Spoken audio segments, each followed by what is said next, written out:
This episode of the podcast is brought to you by Coffee Newsbreak, your place for condensed global coffee industry news, events, and resources posted daily. Find Coffee Newsbreak on Instagram at Coffee Newsbreak or check the show notes for details. Welcome back to the Daily Coffee Pro by Map It Forward, friends. I'm your host, Lee Safar, and I am joined by Abby Munoz from Monarch Coffee for episode 4 of our 5-part series talking about Hawaii as a closed-loop coffee producing origin. And Abby, today we're going to talk about how, as a producer, you custom acquisition plan to get your coffee roasted and sent out to consumers. And this is by far the most difficult part of any business, no matter where it sits on the coffee supply chain. I got to ask you, there's you. Tell all of us, everyone else that's a part of this team, because it takes a village, we know that, and I love all of your village, so big shout out to them. So tell us who's involved in this whole big thing. We are it's definitely a village. And it, and my mom says it all the time, like it takes a village, it takes everybody's effort. So the farm was started by my parents, Greg and Susie. So they're the co-founders. My mom, Susie, is like the queen of hospitality. That is her gift. And I think that is one of the things that we do really well. And it was a really great pivot moment in our leadership in our company when we started instead of looking for what the role or, we want someone to be able to sweep the floors, right? We started looking for interns or employees and just asking them, what skills do you have that you can offer to make our team better, right? Mm-hmm. So taking people with their gifts, their talents, and their skills and letting them put that to work. And that has been a pivotal change for all of us. So Susie's hospitality. Greg is our innovator. We call him the Walt Disney. Actually, one of our customers did. Jerry Heidel from Portland, Oregon, came for his very first farm tour. And he said, Greg is like Walt Disney. He imagines all these ideas and he starts to put them into place. And Sal, my husband Sal, is the how person. Like he figures out how it's gonna, and he really takes those into full conception, right? Because Poppy's a dreamer and an innovator, and he gets his minds going. Like just recently, he built. We don't have an elevator for an optical post green grading color sorter, and so we have to climb a ladder and dump these buckets. And so he out of some pool pump or something, figured out how to create the suction that then incredible, right? And so he gets it working, and then now it's time for something else, so Sal fine tunes it and gets it where settled to where it's working really effectively. So that's great. Sal really, he's our fabricator, really an overall farm manager. He's fluent in Spanish, so he really is our direct link to all of our pickers. We have a team of about 14 of them most of the time. Sometimes it's 8. Sal right now has stepped up and taken on a post-harvest production lead role, and he's doing an amazing job of that. Mm-hmm. Joshua is our number one farm hand and mascot, and he's Shout just out to the Joshua. Extra hand. He's the extra hand everywhere. He steps in when we need a docent for a farm tour. He steps in and bags coffee and roasts coffee and does it really well. He is doing some welding and that kind of stuff. Then we have Jorge. Oh my gosh, we need a whole episode to talk about Jorge. Oh, bless. He is without him, there is so much that wouldn't get done. So he does all of our orchard maintenance and really stays on top and nose to the grind. It's so incredible. We have a series of winter and spring interns that come every year. We have a really great support system, both for California and Hawaii, because some of us live bi-coastally. Is that really a thing? California and Hawaii, is that bi-coastal? Well, I mean, I we guess know it's what you different mean. parts of the Pacific. So we have two really great employees that help us be able to, support staff that work virtually. And I think that's everyone. And then, we have our own in-house color sorting, fruit color sorting expert engineer, and our in-house conservationist, Madeline. So, it's a whole thing. And then there's you. Oh, what role? yeah. Yeah, then there's you. And so tell me what you do. Or tell us. I know what you do. Tell everybody what you do. Yeah. Because this is where we lead into the whole custom acquisition planning side of things. So I am operations. Maybe is that an overall term for marketing and social media and all of those things? So operations, QC. Mm-hmm. I develop our plans for our processing methods. This year we have because I'm a Q grader. Mm-hmm. So this year I have really been super intentional. We're following those lots. 6 weeks when they come off the table, 12 weeks, right? Making sure those processing methods have been effective. They are tasting delicious, or if they're not, they're getting axed. So I do QC, guest experiences. I'm in charge of guest experiences. I'm the coffee roaster and have really stepped up my A game on coffee roasting this year. Yeah, you have. With a little tiny roaster, because the big roaster has been out of commission. So, yeah. And so customer acquisition planning kind of falls into that operations aspect of it. The website, all of those things. And I didn't even know that customer acquisition planning was a thing, right? There was this missing piece where I felt like there's something where are these people? Yeah.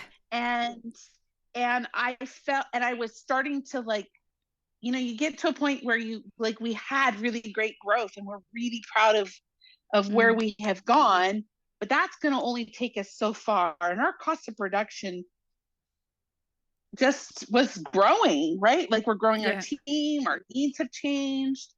And so we were building infrastructure, which is super important and vital.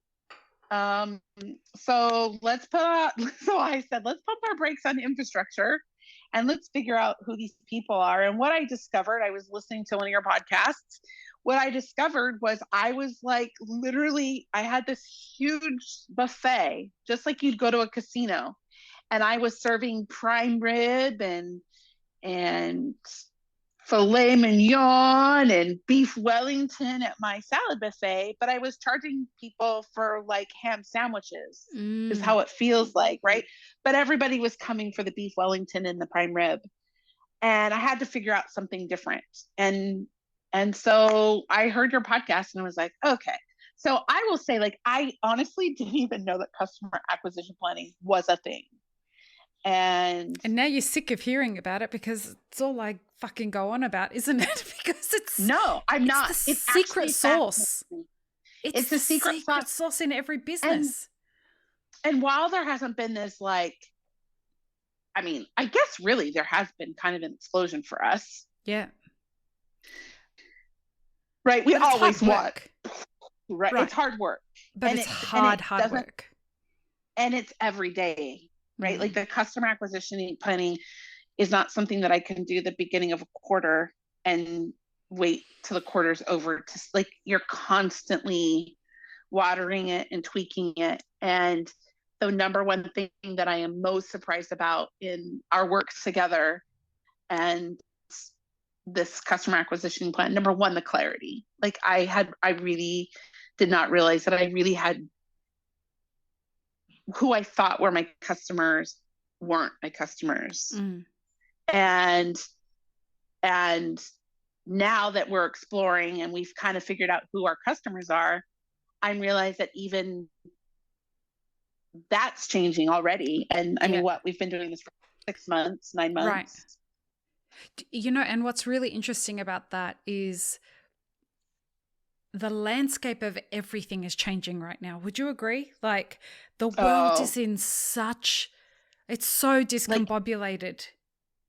in the last 4 weeks, Yeah, right? yeah, Like we did this test of this new product that we were talking about. yeah, And I mean, I sell this product every year, this as our seasonal blend. And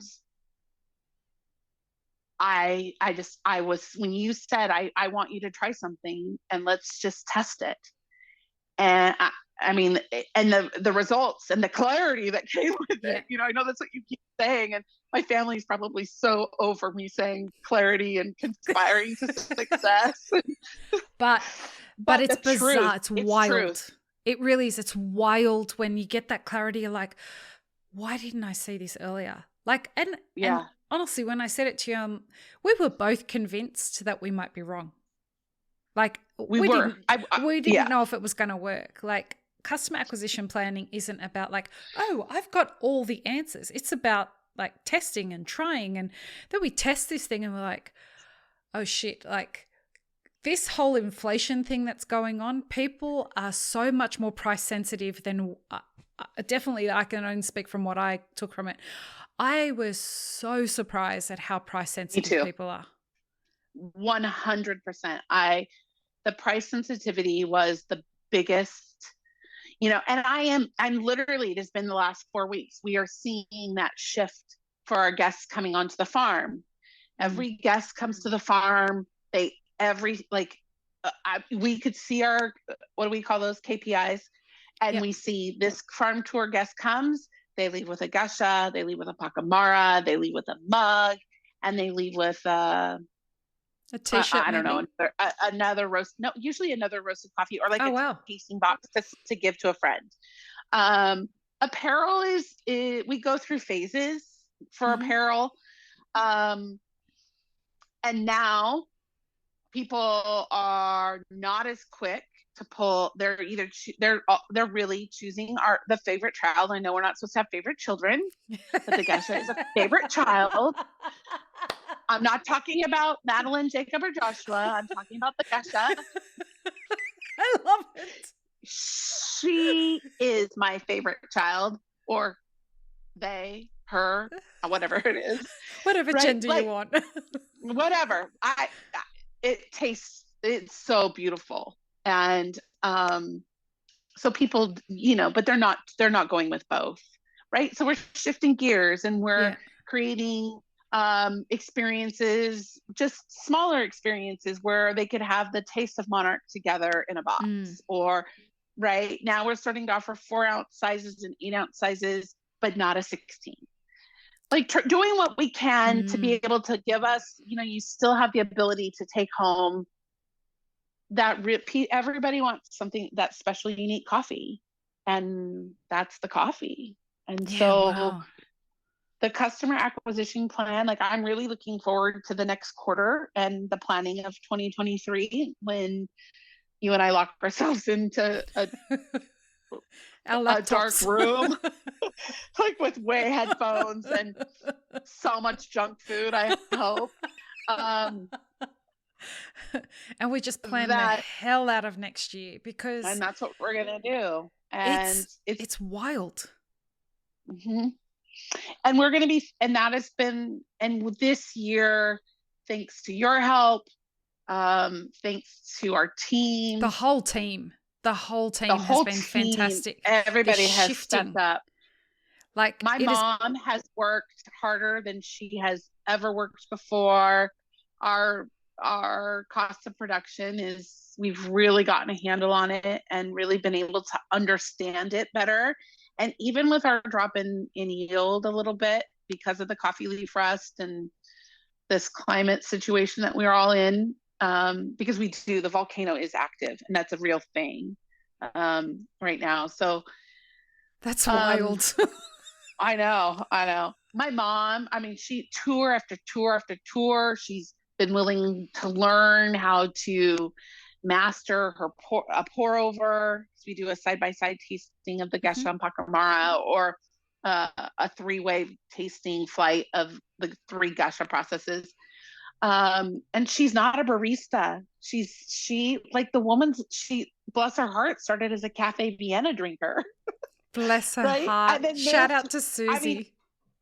if it wasn't for Starbucks, we wouldn't probably be in coffee, because like then she moved on to the soy latte. Every morning my dad would wake up like it's 5 a.m. and drive to be the first guest at Starbucks to order my mom her Oh, little how grande, sweet. tall, whatever, and like bring it to her bedside table. They are so like so sweet. Oh, He like just dotes on her, right? And then Hawaiian coffee and heirloom coffee, which then led to this Gesha. And I mean, still her heart, we call our one of our first coffees we made was a hapa blend.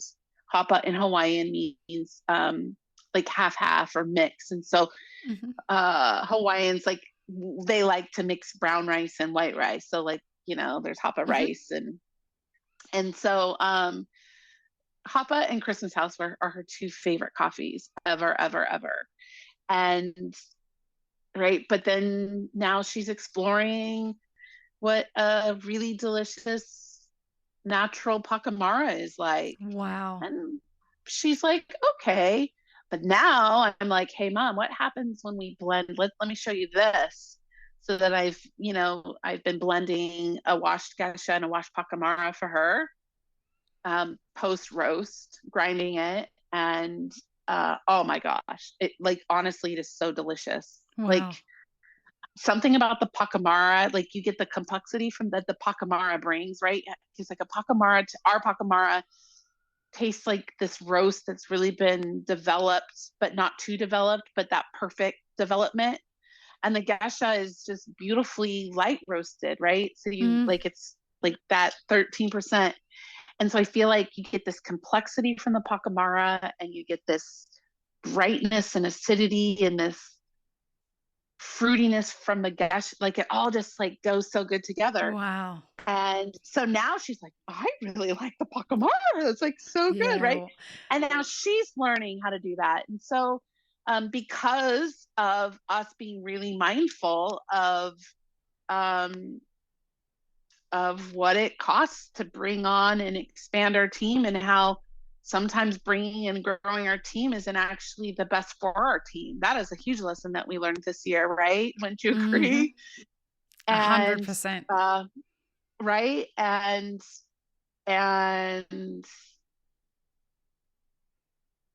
we only want to be a group of people, whether it's in our community of coffee producers, in a community of coffee people in general, our little Monarch Coffee Ohana team community, or our coffee club members, or our roast partners.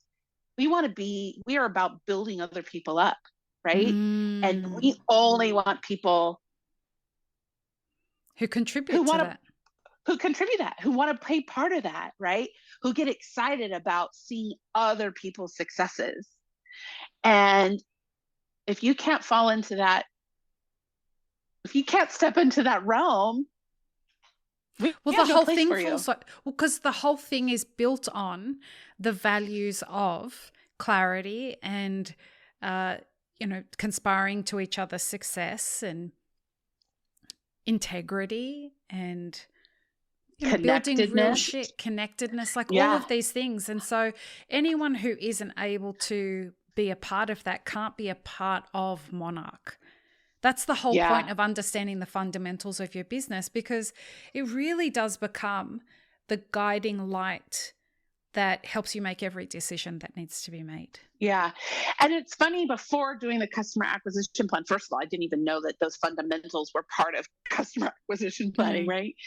But I love that we spent so much time doing that, because anytime I think of something that I want to do, you prompt me, I prompt myself, we're all able to ask each other, where does this fall within our fundamentals? And I Yeah. had not realized that clarity was one of my fundamentals, like one of those core values for me and for our team I think that the innovation, like each one of us play, like hospitality is It's such a huge part in the for my blood. mom. Like it's right. And it's fine. Like I know, like I want a remarkable experience for our guests. But I'm not a more the merrier, come one, come all, right? Like I am about this. I think Yep. we figured that out, right? Word. But I love that our values can come together and support all those pieces, because there are people who want the more the merrier, but yet those of us who are like you and I can have that piece. So the clarity, I did not realize, the connectedness. I mean, we've always been about community, like connecting with people, innovation. That's all we've ever been, like, right? And we've always, like, from the grocery store business, quality has always been what we have strive for. And I feel like even as a kid, my parents were like, if it's worth doing, it's only worth doing if you're going to do it well, right?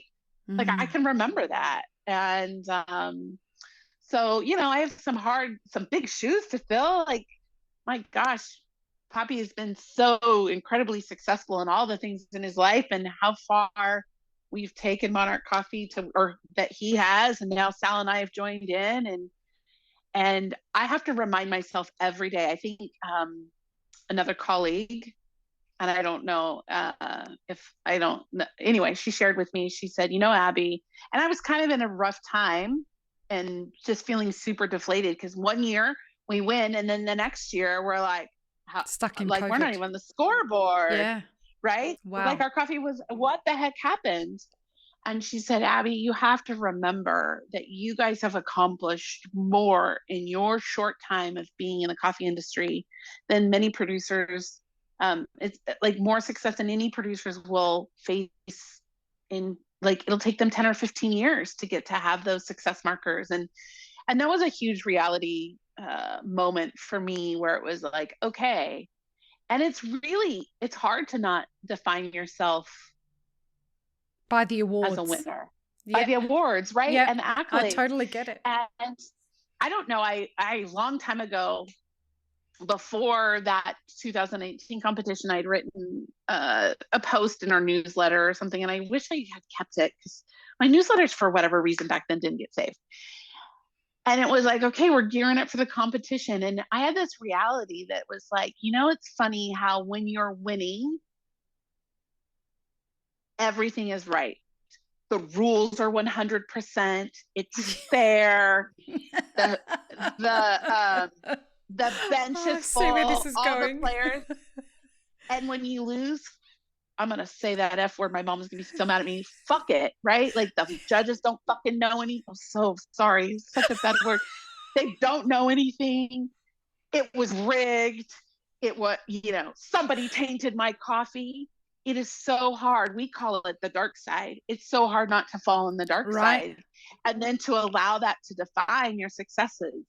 And so from that point forward, Poppy's just always said, we're just striving for improvement every year. So come to find out that last year we had we had drying issues. And so we had the moisture content was under control, but we had all of this water activity that was happening. And so, clarity happened. We understood what was going on with that crop. And then you go on the next. And here's the other thing, is there are other producers out there who we are so excited about, who are elevating their game of producing delicious coffee. They're experimenting with new wine yeast experiments, or dumping a whole bunch of bananas in a pot and seeing what happens, whatever it is, double freezing something, or, that's a whole nother podcast. It really is. Right? Like, I have pretty strong opinions about that. But I love that, right? Like, so now who's the next producer who's going to raise the bar? And every year we keep seeing these coffee scores of Hawaiian coffees rise. And all that to say is that collectively, we are elevating all of Hawaii's coffees together, right? If we want to achieve the status of Panama coffees, we've got to work together. Yeah. And we got to come together and all of us be producing those great coffees. And we got to figure out how we can be expert marketeers, just like the Napa Valley wine folks are, right? Yep. Figure out how to market it, brand it, and do it right and do it well, because we do have more producers who are now like, okay, let's see how we can be innovative and let's see how we can do the best quality. Yeah. Custom acquisition planning for the HCA. That's it. I'm not signing up for that. That has to be someone else's job. It's a huge task. It's not my task. Assertiveness training. Not me. Boundaries. All right. So let's go have our conversation for the last episode of our series. And in the next episode, we're going to talk about the future. There's some choppy seas ahead for everybody. And what kind of problems you're going to be looking at solving as you navigate those waters, whether it be climate change, whether it be the economy, whether it be everything. So let's do that. Peace, love, and peanut butter, everybody. Have an amazing rest of your day. Thanks for tuning in, friends. There are 2 ways you can support this podcast. Firstly, become a paid member of our YouTube channel. Secondly, you can join our Patreon for as little as $3 a month. Don't forget to subscribe and like this video before you leave, and check the show notes for more information. Now, this is what you should check out next.